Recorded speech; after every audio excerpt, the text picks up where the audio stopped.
Subscribe to our channel, press the bell icon and never miss an update from Latestly. For 20 years, Congress has conducted oversight and provided funding for the mission in Afghanistan. I know from my own time as a staff member for then Senator Biden how invaluable a partner Congress is. As I said when I was nominated, I believe strongly in Congress's traditional role as a partner in foreign policy making. I'm committed to working with you on the path forward in Afghanistan and to advance the interests of the American people.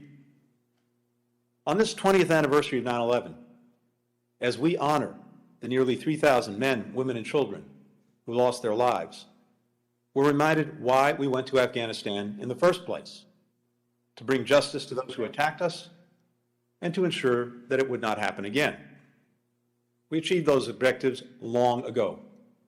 Osama bin Laden was killed in 2011, a decade ago. Al-Qaeda's capabilities were degraded significantly, including its ability to plan and conduct external operations. After 20 years, 2,641 American lives lost, 20,000 injuries, $2 trillion spent, it was time to end America's longest war. When President Biden took office in January, he inherited an agreement that his predecessor had reached with the Taliban to remove all remaining forces from Afghanistan by May 1st of this year. As part of that agreement, the previous administration pressed the Afghan government to release 5,000 Taliban prisoners, including some top war commanders. Meanwhile, it reduced our own force presence to 2,500 troops. In return, the Taliban agreed to stop attacking U.S. and partner forces and to refrain from threatening Afghanistan's major cities. But the Taliban continued a relentless march on remote outposts, on checkpoints, on villages and districts, as well as the major roads connecting them.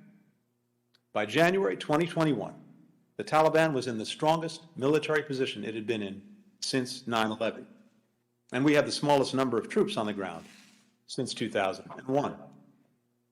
As a result, upon taking office, President Biden immediately faced the choice between ending the war or escalating it.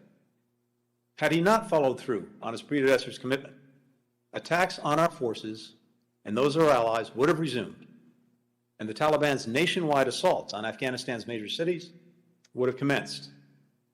That would have required sending substantially more U.S. forces into Afghanistan to defend themselves and prevent a Taliban takeover, taking casualties, and with, at best, the prospect of restoring a stalemate and remaining stuck in Afghanistan under fire indefinitely. There's no evidence that staying longer would have made the Afghan security forces or the Afghan government any more resilient or self-sustaining. If 20 years and hundreds of billions of dollars in support, equipment, and training did not suffice, why would another year, another 5, another 10? Conversely, there is nothing that our strategic competitors like China and Russia, or adversaries like Iran and North Korea, would have liked more than for the United States to re-up a 20-year war and remain bogged down in Afghanistan for another decade.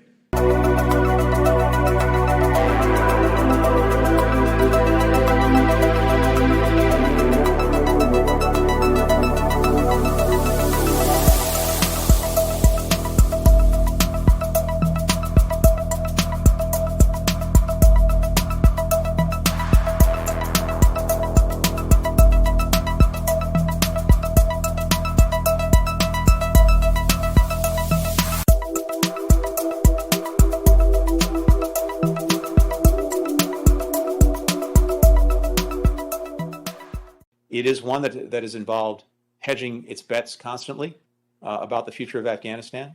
It's one that's involved harboring members of the Taliban, including the Haqqanis. It's one that's also involved at different points cooperation with us on counterterrorism. And so there are a number of things that have come into play. It has a multiplicity of interests, some that are in conflict, clear conflict with ours.